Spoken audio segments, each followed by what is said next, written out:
이번에 이 소그룹 모임은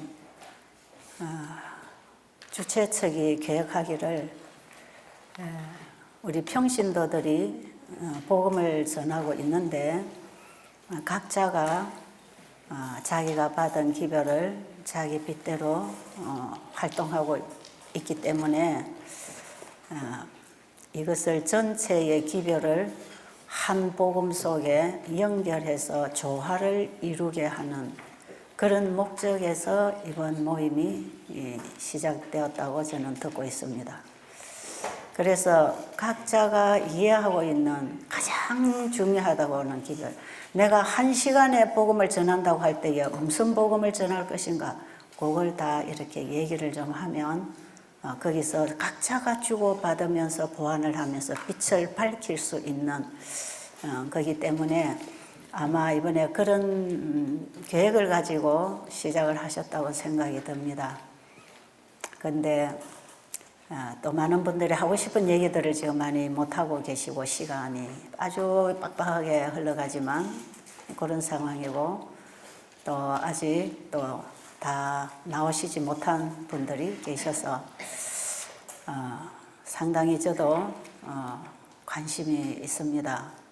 저는 지금까지 진행된 중에 제가 이번에 와서 받은 것들이 상당히 많습니다. 이런 부분은 내가 잘 몰랐구나. 또 이런 부분은 조금 나누어 주고 싶다. 이런 것들이 제게도 여러 가지가 잡혔어요. 어쨌든 우리는 월급을 받고 일하는 사람도 아니고 누군가의 강요에 의해서 나가는 사람들도 아니고 어떤 조직 속에 움직이는 사람도 아니고 그저 예수님 만난 뜨거운 가슴으로 예수님 전하고 싶어서 자신의 삶과 자신의 재정과 자신의 안락한 가정생활 다 포기하고 오직 그 예수님 전하고 싶어서 일어나신 분들 아닙니까? 우리 다 그렇죠?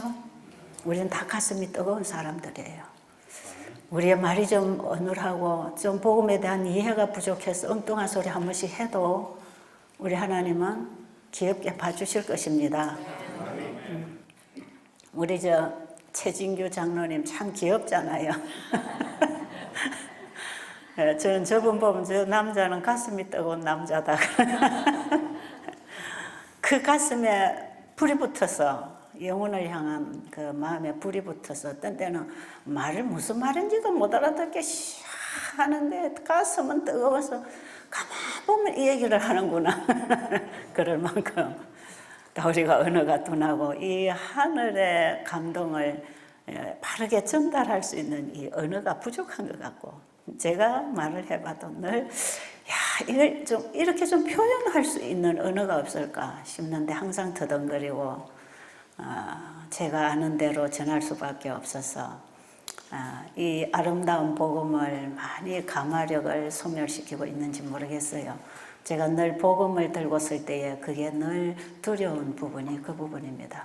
이 아름다운 복음을 정말 아름답게 영혼들에게 나타낼 수 있다면 얼마나 좋을까.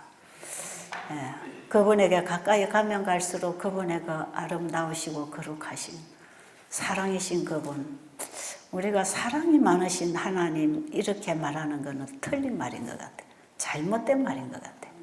그분 자체가 그만 사랑입니다. 사랑. 사랑이 많으시고 은혜가 많으시고가 아니에요. 우리가 다 깊이 그분을 알면 뭐가 많고 적고가 아니에요. 그만 전체가 사랑이고 은혜 덩어리입니다. 그렇죠? 그걸 우리가 가슴에서 느낄 때 우리 가슴에 불타지 않습니까? 오늘 이 시간에는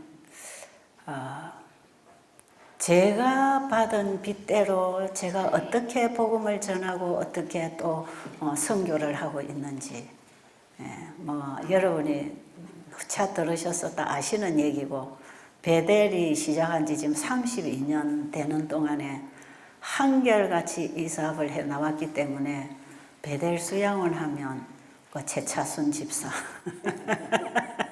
제 이름이 베델입니다. 지금 태국에서도 제가 가면 베델이 왔다 이럽니다. 제 이름 잘 안 씁니다.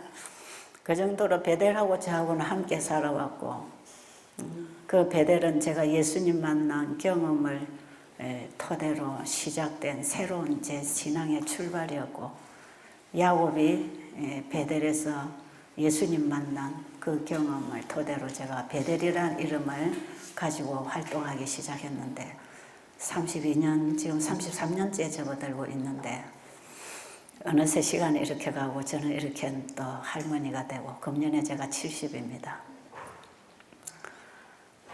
여러분이 아시다시피 저는 유전적인 문제를 타고 나서 이 시력을 이제 거의 잃었습니다.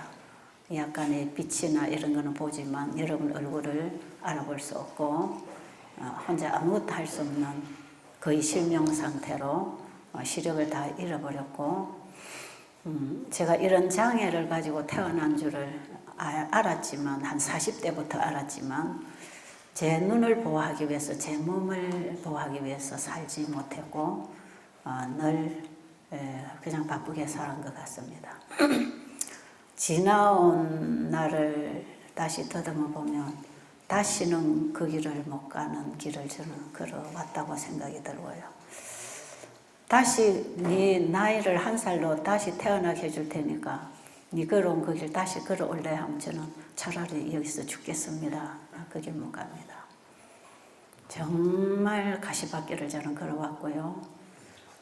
그 긴 터널 가운데 저 혼자 서 있는 것처럼 앞도 뒤도 옆도 안 보이는 제 인생이었고, 반짝반짝 주님이 주시는 말씀이 제 발길을 비추어서 그 빛을 따라 30여 년을 걸어온 것 같습니다.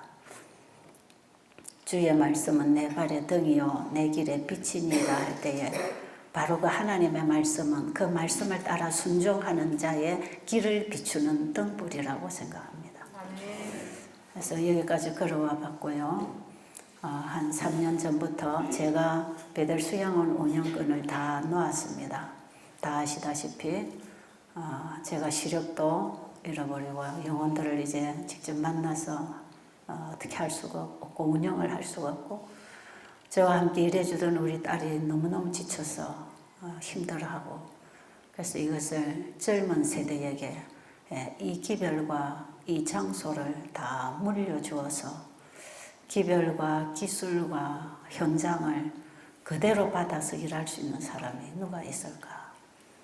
이렇게 기도하고 찾던 중에 우리 선교사들이 하면 좋겠다고 해서 우리 젊은 선교사들이 지금은 한 3년, 지금 4년째 운영을 하고 있는데, 이제는 베델에 채집사라는 이 여자가 없어도 잘 돌아갈 만큼 우리 젊은이들이 일을 참 잘하고 있고, 저는 그 현장에서 경영에서 다 손을 떼고 그저 물러 앉은 사람이고요. 여건만 주어지면 제가 베델에서 완전히 물러나서 그 자리에서 제가 내렸던 뿌리를 빼내고 젊은이들이 그 자리에 뿌리를 내리도록 제가 완전히 제 뿌리를 뽑아주려고도 생각하고 있습니다, 지금. 그러다 보니까 제가 이제 자유롭게 되고, 저는 이 베델에 손을 놓고 이제 물려주면서 뭐 당분간은 이걸 다 가르쳐 줘야 돼서 내가 같이 띄워줘야 되겠지만, 어느 정도 그들이 다 습득하고 나면 기별을 이해하고 이 일을 어떻게 해야 되는지 알면 저는 이제 물러날 생각을 했고, 그 다음에 저는 그럼 뭘 할 것인가. 근데 시골에 가서 조용히 그저 지내고 싶다. 앞도 안 보이고 아무것도 저는 못하니까 그야말로 방콕 하려 했습니다.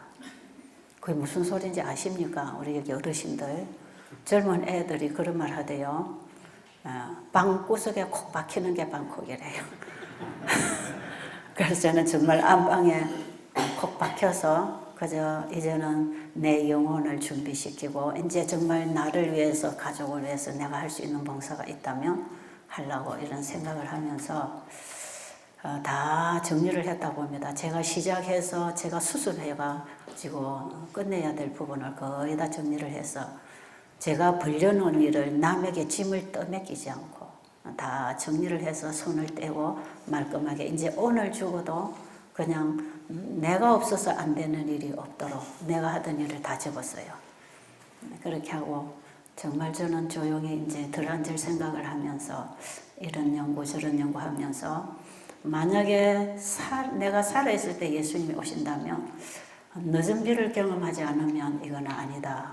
그래서 제가 이제 철저하게 제 자신을 성찰하는 그런 시간으로 지내면서 지나온 그 역사 속에 한번 뒤돌아볼 때 너무나 지워버리고 싶은 경험들이 너무너무 많은 것입니다. 그 하나님의 말씀에 따라 빛을 따라오는 내 속사람이 하나 자라나는 반면에 내 겉사람 설강석 필로서 기록해놓은 이 죄, 지워지지 않는 죄의 본성을 가진 이 육이 이 끝사람이 저지른 일들이 얼마나 많은지 정말 다 지워버리고 싶고 정말 뒤를 돌아보면 다 죄뿐이었다는 고백밖에 할 수가 없어서 정말 제가 금식을 하면서 이 죄를 해결해야 되겠다고 해서 저는 처절하게 죄인이 되어서 예수님 앞에 금식하고 기도하면서 내 자신이 완전히 가루가 되는 경험을 하고 싶었고 늦은 비는 우리의 마음그릇을 깨끗하게 준비되면 언제든지 담아준다고 하시잖아요. 그래서 제가 이 늦은 비를 받고 싶어서 계속 기도 늦은 비를 줬어요. 이제는 정말 늦은 비로 이 복음사업 마쳐야지. 이대로 이런 방법으로는 언제 복음사업 끝나겠습니까? 그래서 제가 몇 년 전부터 늦은 비를 자꾸 구해왔는데 그래서 저는 뭔가 하나님이 성령의 큰 은혜를 부어주실 줄로 생각하고 계속해서 회개하는 마음으로 늦은 비를 기다리는데 늦은 비를 구하면 구할수록요 죄가 자꾸 티나더라고. 죄가 자꾸 티나가지고 늦은 비는 그냥 이 죄 때문에 내가 구원도 못 받겠다는 생각이 들더라고. 어떻게 그래 나도 모르는 죄들이 그 속에 그런 고약한 것들이 있었는지 모르겠어요. 그럼 자꾸 해결을 시켜. 이 죄가 얼마나 싫은지 그냥 이제는 뭐 생각 속에 너 그랬지 이 생각만 들어봐도 소름이 끼치게 싫은 거예요. 그게. 그래서 제가 이런 기도했어요. 예수님이 내 죄를 해결 안 해주시면 차라리 저를 이대로 죽여주세요. 나는 이 죄를 갖고는 더 이상 살고 싶지가 않습니다. 정말 나를 죄로부터 자유롭게 해주세요. 그래야 제가 살든지 주님을 얘기하든지 복음사업을 하든지 할 거 아닙니까? 제가 이렇게 주님을 전하는 이 옆에 왜 이렇게 잡초들이 많고 이렇게 내가 남기고 싶지 않은 이런 그런 발걸음을 남겨야 됐습니까? 이런 것들이 너무 후회스럽고 회개가 되고 그만 각 죽어서 그냥 이거 다 치워버리면 좋겠다. 그런 심령으로 제가 하나님 앞에 처절하게 회개와 함께 믿음으로 예수님을 새롭게 붙잡는 경험을 하게 되었어요.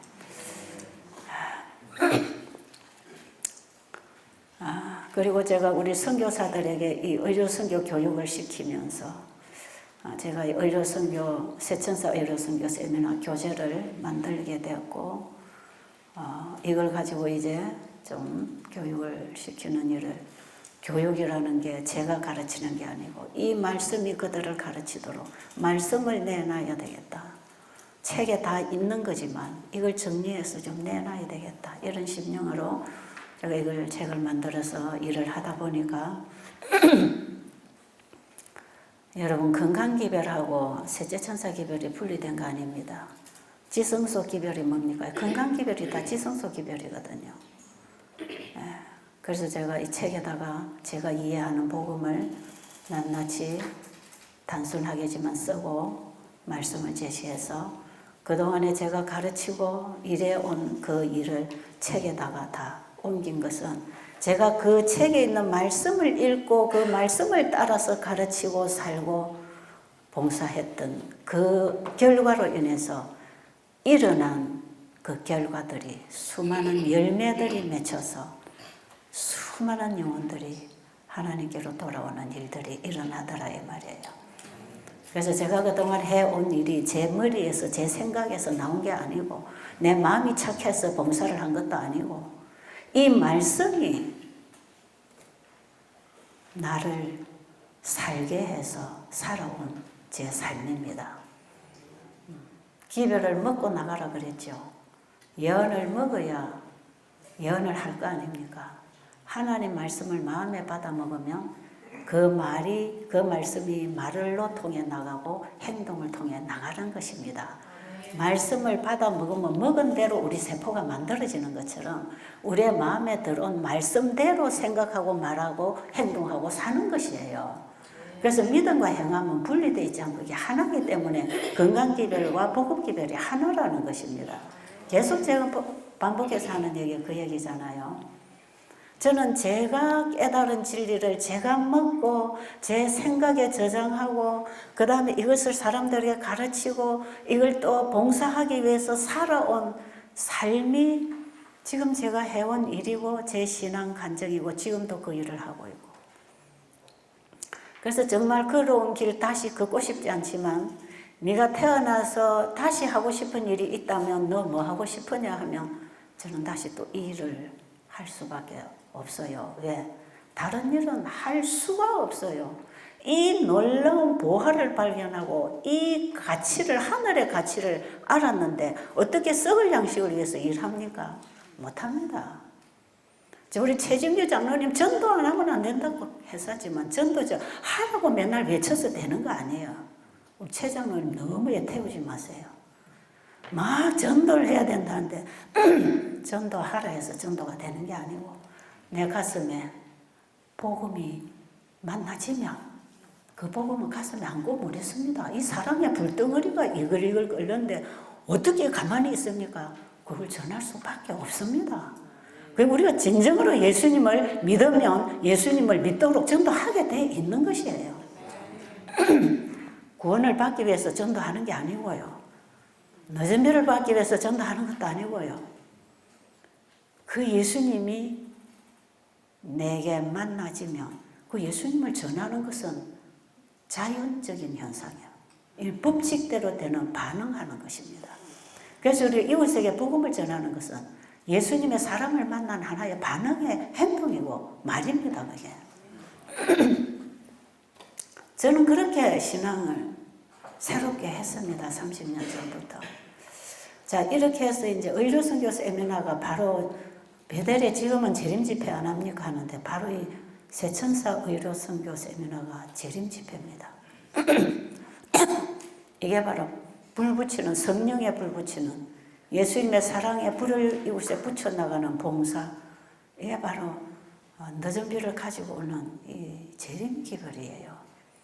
바로 이 세천사 기별이 하나로 셋째 천사 기별이고 이게 전체로 성소 진리고 마지막 사역이 지성소에서 마치기 때문에 뜰에서부터 죄인은 피를 가지고 지성소까지 들어가야 우리 안에 구속사업이 맞춰지는 거 아닙니까? 이게 전체가 예수님 얘기고 믿음의 의고 이것이 세천사의 기별이고 성소 진리 아닙니까? 그래서 세천사 의료선교 세미나 할 때는 이게 바로 현대기별입니다. 다. 이 세천사 의료선교 속에 세천사 기별이 다 들어있다고 저는 나름 정리를, 복음의 정리를 하고 있고 이걸 제가 30년을 해오면서 저는 이 경험을 통해서 하나하나를 복음을 씹어먹고 이해하고 깨달아가면서 이해를 한 것이기 때문에 적어도 이는 하나님 말씀이기 때문에 제 나름 확신이 있는 것이에요. 우리 여기 여러 장로님들이 각각 자기에게 온 빛을 가지고 그 확신을 가지고 그 말씀에서 힘을 얻어서 지금 막 하시잖아요. 아마 저는 또 최진규 장로님처럼 저런 일을 하라 하면 제가 잘 못할 거고 또 우리 조 장로님처럼 저렇게 하라 해도 못할 거고 또 우리 조경신 장로님이나 또 조 장로님 또 조 장로님 조시들 많은데 아주 그런 거 흉내도 못 댑니다. 정말 저는 그 입에 옆에 따라갈 수도 없어요. 제가 할 수 있는 일이. 저는 제가 한 것만큼 제가 한 선교 사업을 여러분에게 얘기하려고 합니다. 그러니까 최 집사 저는 지만 하는 게 전부를 하나 이렇게는 오해하지 마시고 우리 최진규 장로님 뭐 씨뿌리 해야 되는데 그것만 전부라고 하면 그게 아니잖아요. 우리가 다 각자가 예수님의 가슴을 가졌을 때 어떤 모양으로든지 자기에게 주어진 영역에 따라서 달란트에 따라서 우리가 써먹는 것이거든요. 그렇죠? 그래서 우리가 다 똑같은 일을 하는 건 아니지만 우리의 가슴과 입에서 나오는 복음은 오직 하나의 복음 예수 그리스도를 전파하는 것입니다.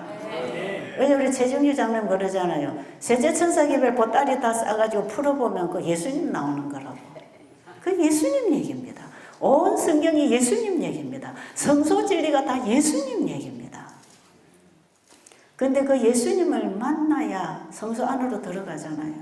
뜰에서 우리 죄인은 성소 안에 들어가려면 뜰에서부터 피를 가지고 내가 죽고 그리스도가 내 안에 들어와야 내 안에 성소가 이루어져야 내 안에 예수님이 나를 데리고 아버지 앞에 가는 그 길이 성소가 지성소거든요. 그 뜰에서 우리가 예수님 만나야 된단 말이에요. 가장 중요한 것은 우리가 예수님 만나고 거듭나서 내가 그리스도와 함께 죽고 그리스도가 내 안에 영접이 돼야 성소 회복이 되는 것입니다. 그래서 우리는 성소 진리는 글자로 배우는 게 아니라는 것입니다. 예수님을 만난 경험으로 사는 것입니다.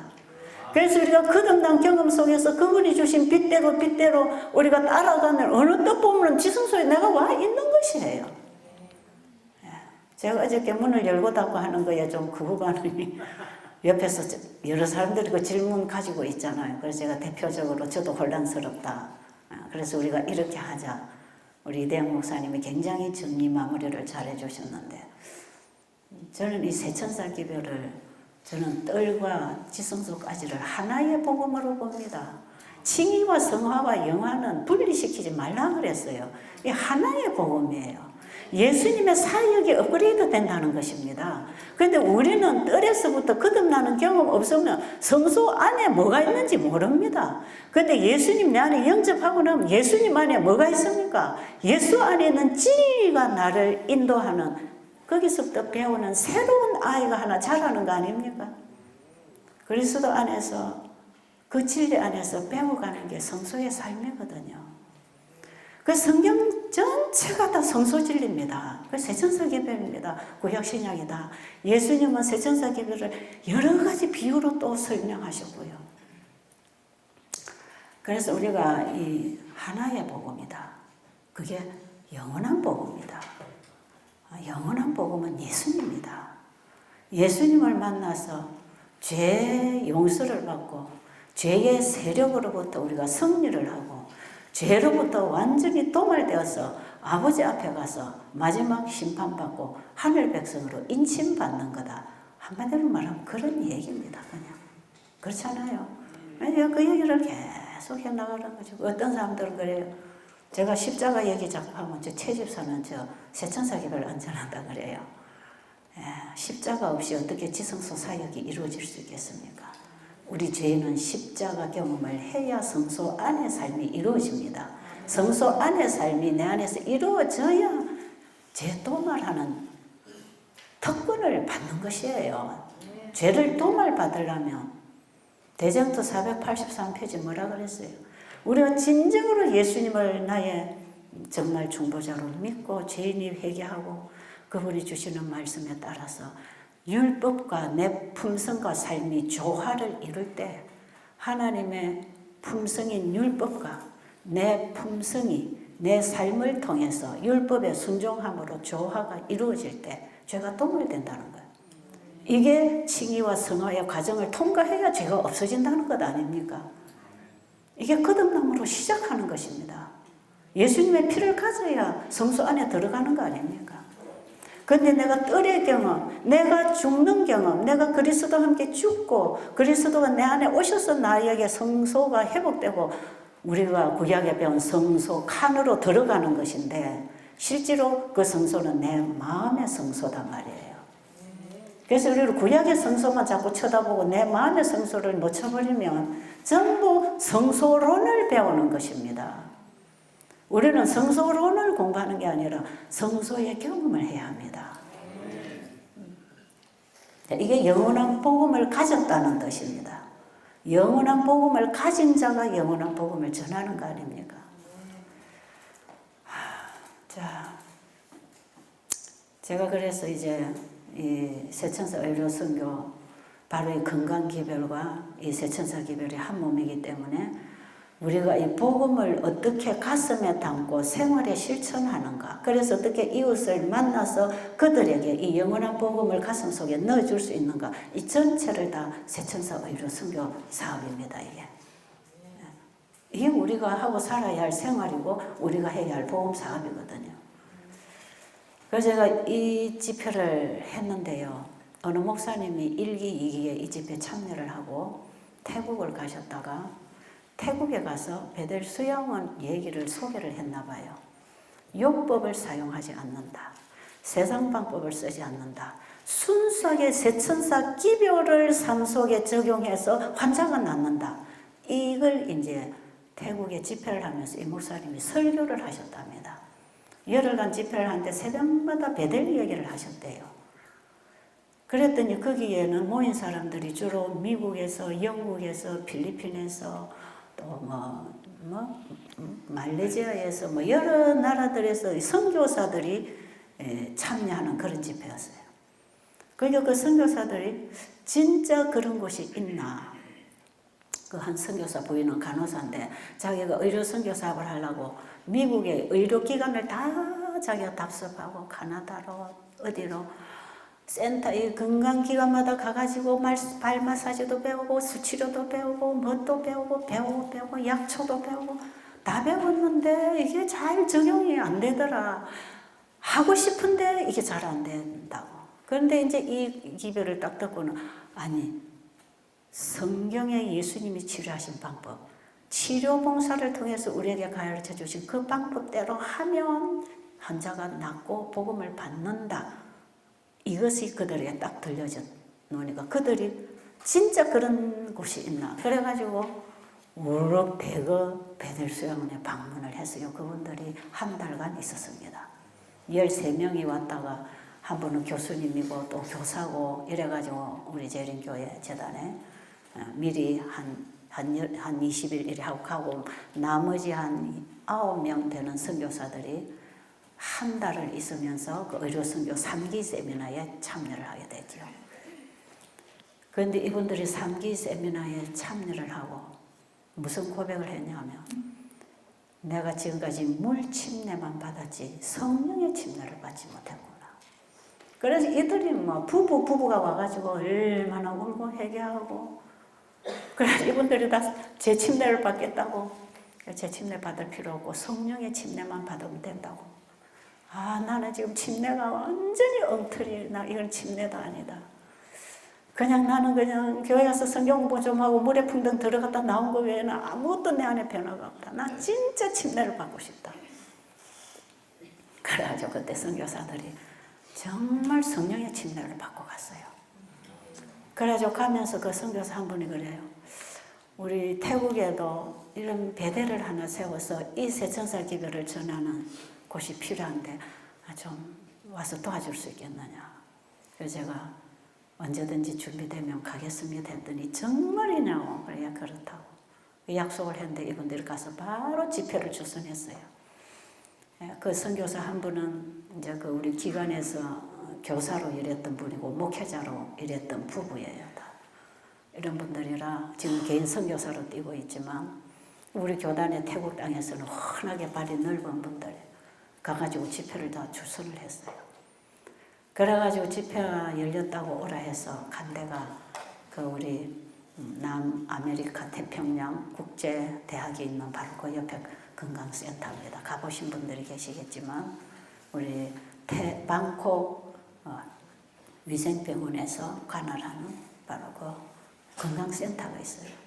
30년 전에 지어졌을 때 주변국가 왕족들이 와서 휴양하고 간 장소라 그래요. 굉장히 고풍스럽게 지어진 참 좋은 시설이에요. 지금 써도 아주 좋은 시설.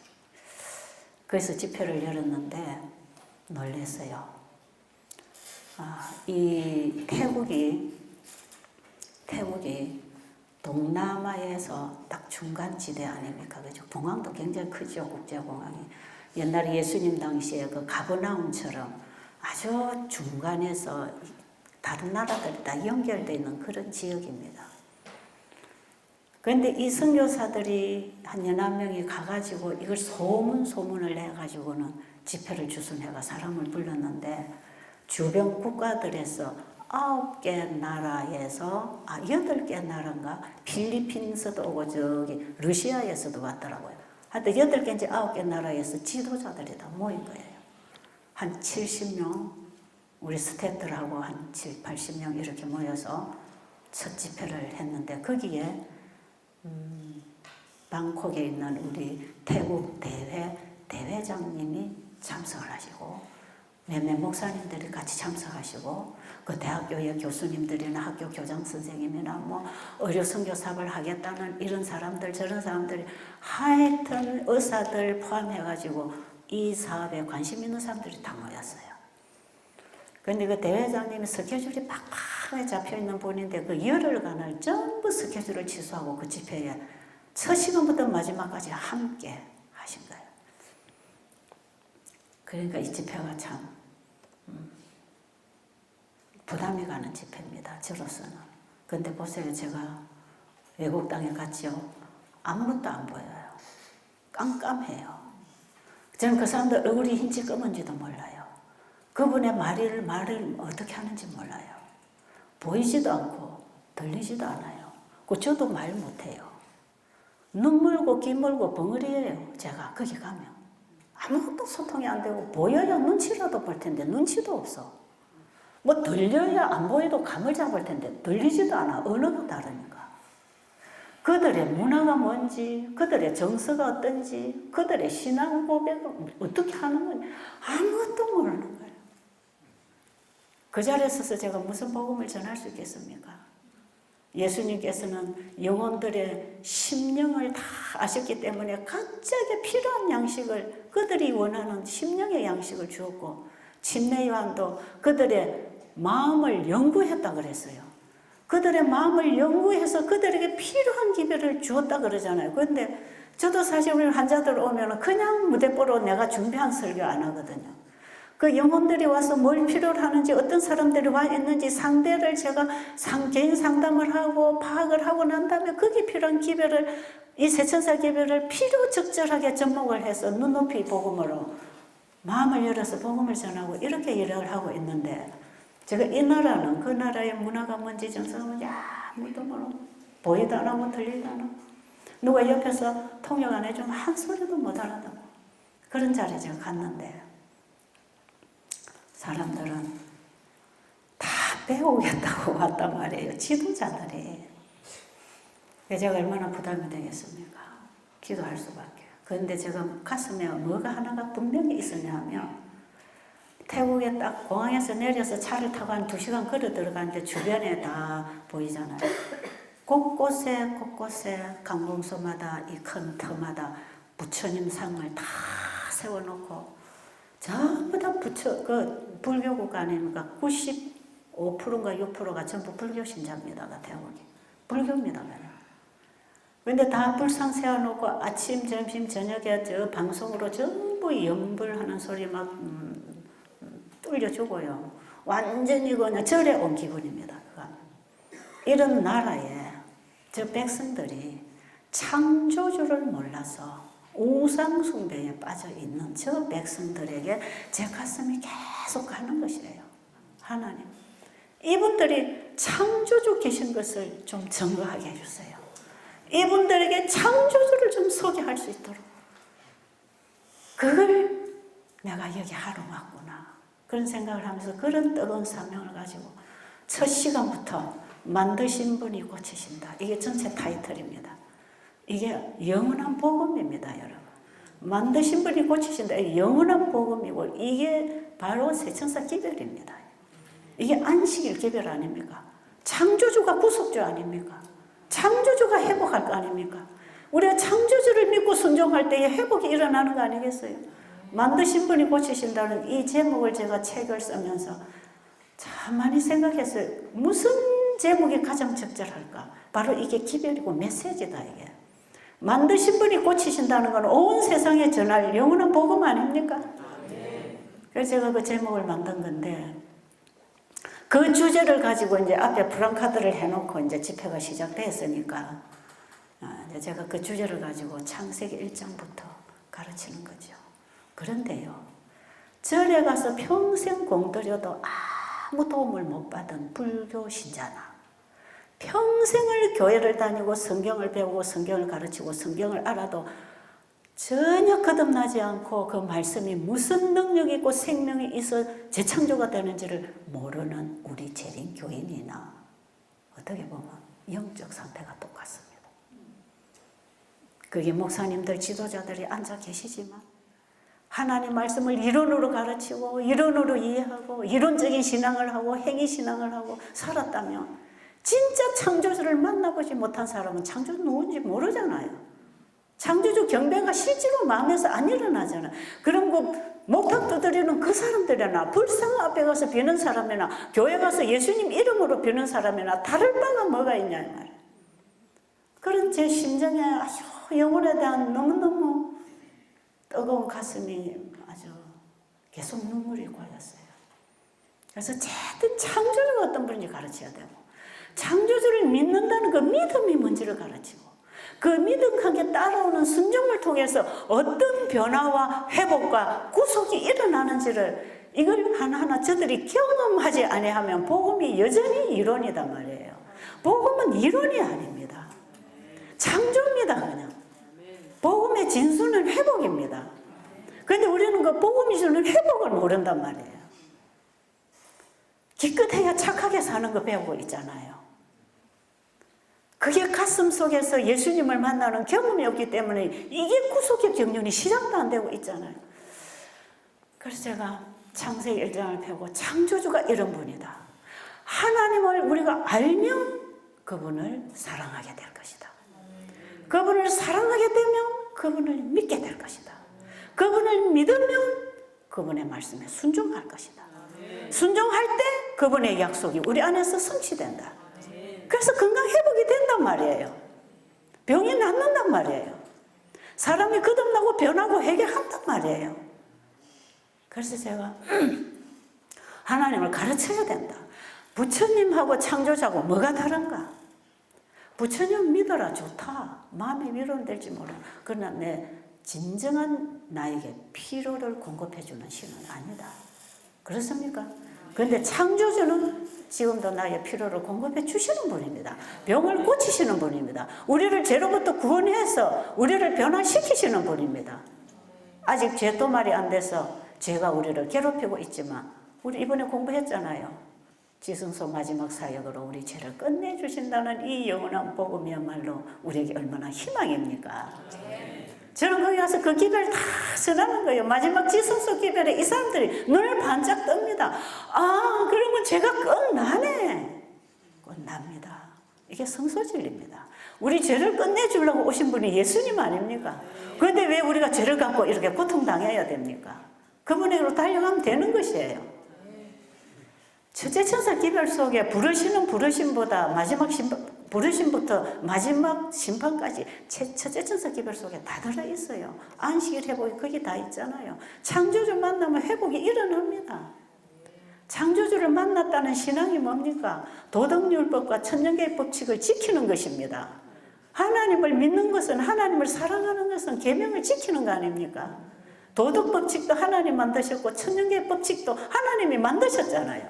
그걸 지켜나가는 게 믿음 아닙니까? 또 믿음으로 순종하는 거 아닙니까? 그럴 때 뭐가 됩니까? 마른 지팡이에서 싹이 나는 거 아니에요. 그게 회복입니다. 이게 지금 되고 있단 말이에요. 저는 이 복음을 실제로 경험하도록 전하고 있단 말이에요. 이게 에스겔 37장입니까? 마른 뼈다리에게 생기가 들어가고 살이 붙어서 한 군대가 일어나는 마지막 회복 운동이 안식일 회복 아닙니까? 창조주께로 돌아갈 때 창조주를 믿는 신앙에서 일어나는 회복이거든요. 저는 그러니까 창세기 1장 펴놓고 만드신 분이 계신다. 이 세상에 만든 주인 없이 물건만 나돌아다니는 건 없다. 풀 한 포기도 인간은 만들 수 없다. 생명을 가지고 살아가는 존재는 다 창조주로부터 온 것이다. 네, 그분들이 깨닫죠. 거기 또 환자로 온 사람들도 있기 때문에 안 믿는 사람, 불교 신자도 있단 말이에요. 다 섞여 있어요. 불신자로부터 교회 대회장까지 다 와 있으니까 설교하기 참 힘든 자리 아니겠어요? 그런데요, 한 일주일쯤 아침, 오전, 오후 3번을 강의를 하는데 일주일쯤 가도 뭐가 하나도 안 보여요. 근데 어떻게 집회를 하냐면 다 금식시킵니다. 왜? 그거는 100% 육식을 하니까. 연애 신기별이 거의 안 들어갔어요. 그리고 다 육식을 합니다. 어떤 목사님은 1년에 소 12마리 잡아먹었다고 간증하더라고. 여러분 지금 태국에서 한 집회, 여러분 가진 그 책에 보면 우리 바이블 브릿지 인터넷 홈페이지 있잖아요. 그거 들어가서 태국 집회 한번 들어보세요. 지금 제가 하는 얘기 그 속에 다 간증으로 강의로 다 나와 있습니다. 교인들하고 소 잡아먹는 게 잔치라, 이 교회는. 그 촬영해요, 또 뜻이. 예. 이런 분들이 몸이 병이 들 수밖에, 배는 요만치 나오고, 키는 크지 않은 사람들이 통통해가지고, 기름이 번질번질해가지고, 씩씩거리고, 다 마비가 된 이런 목회자들이 많아요. 처음부터 다 오면은 물만 줍니다. 충분히 물을 먹어야 돼요. 식물이 말라서 병들어 죽어갈 때 비가 와야 살아나듯이 우리 몸에도 탈수가 돼서 이 세포들이 변질되고 면역력이 떨어져 있기 때문에 환자에게는 깨끗한 물부터 먹이라는 거 아닙니까? 화이분의 기별에. 우리의 마음에도 수많은 말씀이 들어왔지만 성령이 메말라서 변화가 안 되는 거 아니겠어요? 똑같은 이치입니다. 물을 다 먹입니다. 하루 이틀 아무것도 안 먹이고 물만 먹이고 금식을 시키죠. 그래야 지금까지 먹던 음식을 포기할 수 있도록 입맛이 바뀌니까요. 건강개혁을 시키기 위해서 금식을 시키고 마음의 거듭남을 하기 위해서 이사야 58장에 자기를 포기하는 참된 금식을 시키는 거죠. 그래서 이사야 58장의 금식을 육으로 마음으로 시키는 기간이 한 일주일입니다. 한 이틀 물만 먹이고 한 4, 5일은 과일식을 먹이면서 밥을 안 먹이고 그 다음 한 5일, 6일 넘어가면 이제 건강식을 우리 베델에서 하는 것처럼 철저하게 채식이 아니고 치료식으로 건강식을 해가지고 회복식에서 먹이기 시작하죠. 그래서 건강기별을 몸소 체험을 하도록 하고 그러면서 복음이 마음에서 변화를 일으켜줘서 거듭나고 병이 낫고 일어나도록 실제로 복음의 능력을 경험하도록 하는 프로그램을 하는 거죠. 베델에서 하는 프로그램을 열흘 동안 단축해서 그 장소에서 먹고 자고 이렇게 하고 있는 것이에요. 계속 그 집회하고 있습니다. 지금 태국 가면. 근데 한 일주일이 지나도 뭐 중간에 한 4, 5일 되니까 어느 목사님이 이 반쯤 이 감각이 죽어 있던 이분이 온갖 병원이고 물리치료고 해도 이게 안 돌아왔는데 와서 금식 하루인가 이틀하고 과일식 하루 이틀 했는데 이 전부 신경이 다 돌아왔다고 뛰어다니더라고요. 그래서 제가 밖에 운동할 때 이분을 만났는데 와 이건 너무 하나님의 방법은 심플하고 확실하다. 지금 내가 이런 문제가 다 나았다. 이제 이분이 간증을 하기 시작하는데 중간중간에 얘기를 하는 그 외에는 사람들이 다 조용해요. 제가 대화가 안 되니까 알 수가 있어야지. 그래서 제가 일주일쯤 지나는데 이제는 반이 지나가잖아요. 열흘이면 분명히 경험하게 돼 있습니다.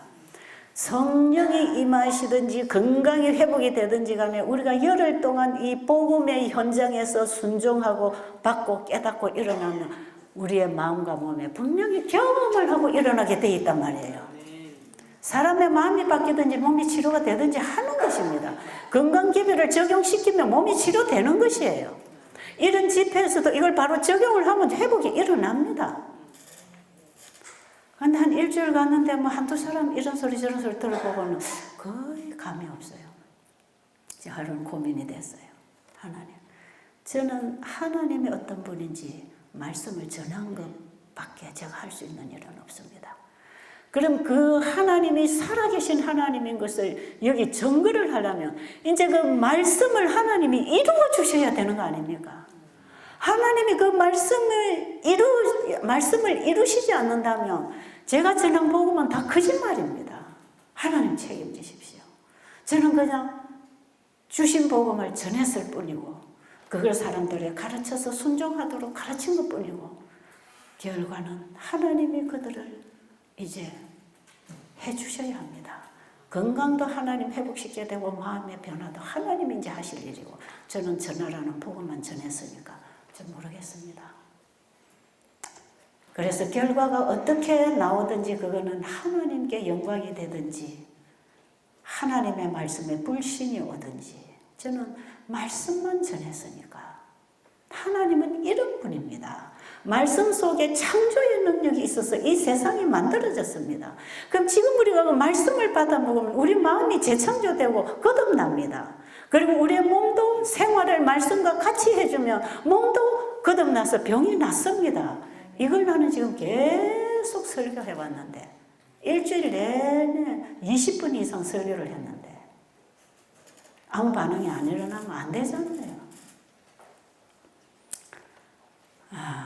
좀 마음이 착잡하더라고. 그리고 8일 지나고 9일 지나고 이제 안식일이 돌아오고 마지막 날이 됐는데 안식일 오후에 간증 집회가 있었는데 여러분 한 사람도 경험이 안 된 사람이 없어요. 병들이 낫고 크게 작게 하여튼 치료가 되고 일어나는데 놀라운 일은요. 복음을 그들이 이해한다는 것이죠. 보세요. 저는 안 보여요. 책을 읽을 수도 없어요. 그동안에 하나님이 제게 주신 것, 제 내리 속의 신비에 기록된 걸 입을 통해 말할 때 성령이 가르쳐 주지 않으면 좀 못합니다. 그래서 제가 가서 설교를 할 때 이제 제 옆에 영어로 통역하는 사람 있죠. 영어로 통역하는 사람이 제 말을 받아서 영어로 통역을 하면 영어를 알아듣고 태국어로 또 통역을 해줍니다. 그러면 청중들은 태국어로 알아듣는 거예요. 거기 영어를 듣는 사람 제법 많지 태반이나 있기도 하지만 일단은 제가 말하고 영어를 하고 태국어를 하고 네 번째 청중들이 가서 닿거든요. 여러분 똑같은 한국말을 여기서 들어서 세 사람이 거쳐서 저쪽에 전달하면 똑같이 됩니까 안 됩니까? 엉뚱하게 전달됩니다. 그래서 내가 절대로 남의 말 듣고 결정하지 마라 그럽니다. 남의 말 듣고 선입견 가지거나 비판하거나 결정하지 마라. 이거는 분명히 자기 감정을 섞어가지고 전하기 때문에 사실하고는 다르다. 거기 우리가 쏘가가지고 이간질 당하고 있는 거니까 못하게 하거든요. 근데 보세요. 하나, 둘, 셋, 네 번째로 가잖아요. 어떻게 이게 복음이 전달되겠습니까? 이 심오한 진리가 어떻게 영어로 전달이 되겠습니까? 그러니까 우리 세 사람은 통역 두 사람하고 저하고는 집회마다 하나님께 기도하는 거예요. 저희들은 다만 통로로만 서겠습니다. 하나님이 저에게 말씀 주시고 그것을 이 사람은 그대로 받아서 저 사람에게 전달, 저 사람은 그대로 받아서 백성에게 전달되도록 저희들을 통로로만 사용해 주세요. 그게 매 순간 우리 세 사람의 기도였어요. 그리고 집회를 마쳐서 간증을 들어보니까요. 어떻게 그렇게 깊이를 다 깨달았는지 모르겠어. 저는 거기서 너무너무 놀랐습니다. 그래서 제가 그랬어요. 우리가 다 하나님 자식인 거 맞네요. 그랬어요. 우리가 다 하나님 자식 맞네. 봐. 민족이 다르고 언어가 다르고 정서가 다르고 다른데 하나님의 말씀을 만나고 깨닫는 건 하나야. 하나. 맞습니까? 한 성령, 한 하나님이 각자 속에 역사할 때 한 백성이 나올 수밖에 없습니다, 여러분. 우리는 한 하나님의 자식들입니다.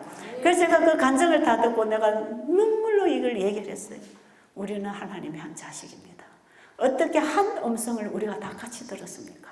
다른 언어로 들었는데. 그리고 병들이 낫기 시작한 얘기 지금 다 할 수 없어요. 그 중에 한 아이만 얘기할게요. 초등학교인가 14살짜리 남자아이, 굉장히 똑똑하고 영특한 애인데 백혈병에 걸렸어요. 아마 이거 강의 들은 사람들은 이분 강의 알 거예요. 이 아이가 거기 국제학교, 바로 우리 상류 국제학교의 학생입니다. 학생인데 백혈병에 걸려서 병원에 갔더니 의사가 이 약을 항암제를 해도 안 듣고 저 약을 해도 안 듣는 거예요. 그러니까 이 독한 약을 써가지고 애가 머리, 털이라는 거 한 개도 없어요. 그냥 머리서부터 하얗습니다. 그냥. 이래가지고 엄마 아버지가 그 대학 학교에서 근무하고 있는 직원이에요. 근데 학교를 다 평개치고 이제 이 집회가 배달이 온다 하니까 이 사람들이 이제는 기다리고 있었어요. 나중에 이제 마지막에 병원에 가니까 지금까지 이야기 안 듣는 이제는 진짜 독한 약을 써야 된다 의사가 그러더래요. 그래서 이 부모님들이 내 아들 약으로 죽이는 것보다 그냥 죽게 내버려 두겠다. 그리고 어떤 방법이 있다면 하나님께 구해보겠다. 그리고 약 포기하고 이제 아이를 집에 놓고 죽음을 기다리면서 있었던 사람인데 그 집회를 왔어요. 그런데 엄마 아버지가 얼마나 울었던지 얼굴이 둥둥 부어가지고 그냥 절망해요. 애는 힘 하나도 없고요. 근데 그 집회에 이 부모님과 아이가 꼭 참석을 하면서 하나님이라는 분이 계신다면, 이분은 교회를 다녔지만 이론적으로 다녔으니까 진짜 이런 하나님이 치료를 하시는지는 몰랐다는 거죠. 그래서 병원에 가서 그 독한 약을 썼는데 딱 보니까 그 하나님이면 내 아들 고쳐주겠다. 그래가지고 한 3살 지나니까요, 뭐라냐, 나 이제 걱정 안 합니다. 이 부모들이 얼굴이 방실방실 희망이 생겼습니다. 이제 걱정 안 합니다. 희망이 생겼습니다. 하나님이 내 아들 고쳐줄 겁니다. 여러분, 그게 믿음이에요. 그게 믿음이에요. 그리고 집회를 마치는데 이 가족이 다 예수님을 딱 만나요. 그런데 집회를 마치고 돌아오는데 이 아이가 어떻게 우리 나오는 길에 보던 우리 손잡고 조영은 집사하고 나하고 이제 방에 짐을 들러 들어가는데 인사를 하면서 다음에 또 만나요. 그런 인사를 하는 거예요. 그래서 또 만나자고 그 소리를 또 만나자는 말을 하는데 가슴이 콜컥하더라고. 분명히 3개월 후에 또 갈 거였거든요. 얘가 3개월 후에 만날 수 있을까? 그래서 이제 방으로 데리고 들어갔어요. 기도를 같이 해줬어요. 그때 얘들이 얘가 기도하지 했더니 우리가 가는 그날이 몇 월 달인지 모르겠어요. 지금 내가 9월 달에 첫 집회를 갔는데 첫 집회는 9월 달에 갔는데 몇 개월 만에 갔는지 하여튼 그 다음 1월 달에 갔죠. 근데 얘가 그래요. 그 달에 자기 생일이래. 그래서 그러면서 그 소리를 하길래 네가 과연 그 생일을 맞이할 수 있을까? 희망이 없잖아요. 그래서 우리가 조영은 집사와 둘이서 이 아이를 손을 꼭 붙잡고 기도했습니다. 그 생일에 만나게 해달라고. 그리고 기도를 마치고 너 생일 선물 뭐 사올까? 그러니까 괜찮아요. 그래도 말해봐. 그때 뭐든지 사오래. 그래 그럼 뭐든지 사줄게요. 저는 그 아이에게 희망을 주고 싶어서 생일 선물 사온다고 했지 정말 이 아이가 그 생일까지 살아갈 애 같지를 않았어요. 그리고 우리 집에 와서 생일 선물 준비했습니다. 그리고 그쪽 소식을 계속 들었습니다. 한 달 딱 지나고 나서 병원에 가서 검사를 하고 바로 연락이 왔어요. 카톡이 왔어요. 병원에 갔더니 의사가 놀란다. 도대체 어떻게 이런 일이 있을 수 있는가? 정상이라는 거예요. 전부 다 정상. 정상? 어떻게 이런 일이 있어요? 그런데 이런 얘기가 이 한 아이뿐 아닙니다. 지금 제가 얘기 다 못합니다. 그래가지고 이 부모들이 좋아가지고 막 학교에서 막 간증도 하고 뭐 그 학교 소문이 그 학교에서 몇 환자가 이렇게 또 낳은 환자들이 있거든요. 소문이 막 났어요. 그러니까 이게 삽시간에 퍼져가지고 그 다음 집회하니까 뭐 또 사람들이 이제 막 여기저기 이 나라 저 나라에서 이렇게 해서 사람들이 찾아오기 시작하는데 이번에 우리가 마지막 집회 이번에 하고 왔는데 멀쩡하게 얘가 막 머리털도 이제 깎았대요. 머리 길어가고 이제 이발하고 왔대요. 멀쩡하게 자동차 타고 다니고 뛰어놀고 얼마나 씩씩한지요.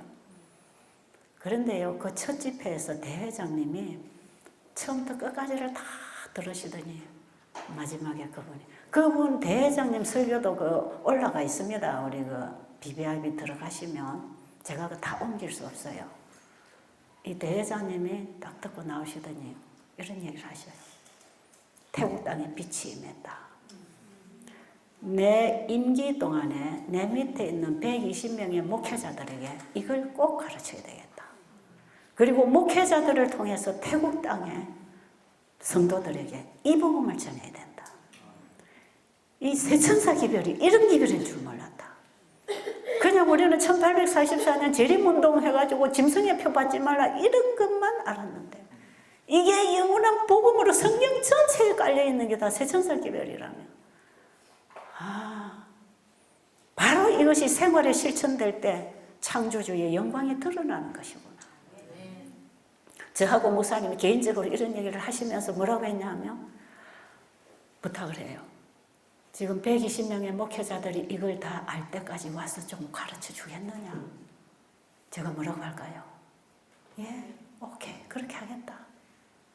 그래가지고 이분이 그 길로 바로 공문을 내려가지고 목회자들에게 이거 다 했어요. 그래가지고 이번에 2월 달에 목회자 세미나를 하고 왔는데 그것도 여전히 열흘씩 이렇게 열흘씩을 먹고 자면서 금식시키고 물 마시고 건강계획을 다 시켜버려요. 그러면서 세천사 기별을 이제는 깨닫도록 계속 하니까 이게 영이 맑으니까요. 밥도 안 먹고 영이 맑으니까 말씀을 얼마나 잘 깨닫겠어요. 막 회개하는 겁니다. 울고 불고 난리 났어요. 그 감정들 다 들어보면 기가 차요. 지금까지 내가 이론적인 설명만 했는데 그래서 백성들이 다 죽어 있었구나. 나는 글자로만 성경을 이해했는데 이게 아니구나. 말씀은 먹어야 되는 거구나. 먹고 살 때에 하나님의 능력이 일어나는 거구나. 목회자들이 이걸 깨닫게 된 거예요. 그래서 어느 그 에까마일 교회 담임 목사님 한 250명 되는 교회인데요. 그 바로 앞에 건물 옆에 있습니다. 방콕에. 이 목사님이요 와서 열흘 동안 참석하고 그 다음에 2차 목회자 세미나 열흘 또 참석을 했어요. 그러니까 건강기억을 완전히 하면서 아버지도 이병으로 돌아가셨고 형님들도 이병으로 돌아가셨고 나도 지금 이병이다. 상담할 때 그랬거든요. 근데 이 집회를 마치고 병원에 가서 딱 검사를 했는데 이게 정상으로 전부 다 돌아왔어요. 이걸 목사님이 막 그 간증을 합니다. 옆에 있는 학교에 가서도 간증을 하고 이번 집회 기간에도 간증을 또 하고 그래가지고 그 교회 250명 신자가 다 건강개혁이 일어난 거예요. 그러니까 이 대회장님의 그 계획은 뭐냐면 이 목회자들이 경험하고 배우면 백성들이 다 배울 거 아니냐. 그럼 백성들이 배우면 이 건강기별을 갖고 불교인들 전도할 거 아닌가. 이거다 바로 이거다. 이게 우리가 가지고 나가야 할 무기가 바로 이거다. 이 대회장님이 젊은 분이 굉장히 똑똑하고 경영성이 밝은 이런 분이에요. 그래가지고 이 일을 지금 추진을 하는데 그 주변 학교들, 기관들, 기관장들 전부 다 불러 모아가지고 듣게 하고는 그 학교에 가서 또 이제 세미나를 하도록 날 다 잡아놓고 왔어요. 그런데 대회장님이 그러셔요. 지금 그 말레이시아하고 그 뭐 인도네시아하고 어디하고 그 대회장들이 자기하고 다 동창이고 친구래요. 그 국제 대학에서 다 신학을 한 사람들. 그 나라에도 이 기별이 전해져야 된다고. 내 동창 친구들이 다 대회장으로 지금 있다. 그래서 그쪽으로 지금 또 자꾸 벌리고 있는데요. 네, 중요한 것은 말씀도 듣고 병도 고침받기 위하여 모여들었더라 그러잖아요. 누가복음 5장 15절에 보면 예수님 시대에 그 예수님이 지금 믿는 자들을 통하여 말씀하시고 역사하십니다. 그 예수님을 만나는 게 영원한 복음을 가지는 거 아닙니까? 그게 뜰에서부터 번제단의 경험으로 만나지는 거 아닙니까? 여러분 십자가의 복음이 바로 지성소 복음이고 지성소 복음이 십자가 복음이에요. 십자가에서 다 이루신 그분의 구속을 지성소에서 마치는 작업입니다. 그래서 이게 지성소와 성소가 하나의 복음 속에 이 건강기별이 지성소 기별 아닙니까? 보세요. 우리의 마음에 예수님이 들어오니까 마음의 율법이 새겨지지요. 예레미야 31장 지난번에 우리 공부했죠. 그게 새 언약의 율법이에요. 하나님의 법이 내 마음에 새겨지면 죄의 법에서 나를 구속하십니다. 그렇죠? 죄와 사망의 법에서 의와 성령의 생명의 법으로 우리를 해방시켰다 그랬잖아요. 예수님 내 안에 오시면 바로 법이 회복되는 거죠. 그 도덕법이 회복되죠. 사랑이 우리 안에 새겨지잖아요. 그 다음에 이렇게 하나님의 사랑을 가진 자들이 뭐합니까? 계명을 지키겠습니까? 하나님을 사랑하는 것은 계명들을 지키는 거니까 지키는 게 뭡니까? 천년계의 법칙, 삶의 법칙을 지키는 거지요. 이렇게 할 때 뭐가 일어납니까? 회복이 일어나지요. 싹난 지팡이가 마른 지팡이에서 싹이 나는 거 이게 지성소 기별입니다. 다. 그래서 어떤 분이 그래요. 집사님 거기서 건강기별 전하고 나는 거기 가서 지성소 기별 전하면 좋겠네. 그런 사람이 있더라고. 그래서 제가 그게 그겁니다. 그랬죠. 우리 염집사님이 옆에 앉아있다가 집사님도 그거 하시는데요. 그러더라고. 그래서 그게 다 그거 하나의 기별입니다. 이게 영원한 복음, 하나의 복음에 성경 전체가 들어가 있는 게 성수진리고 현대기별입니다.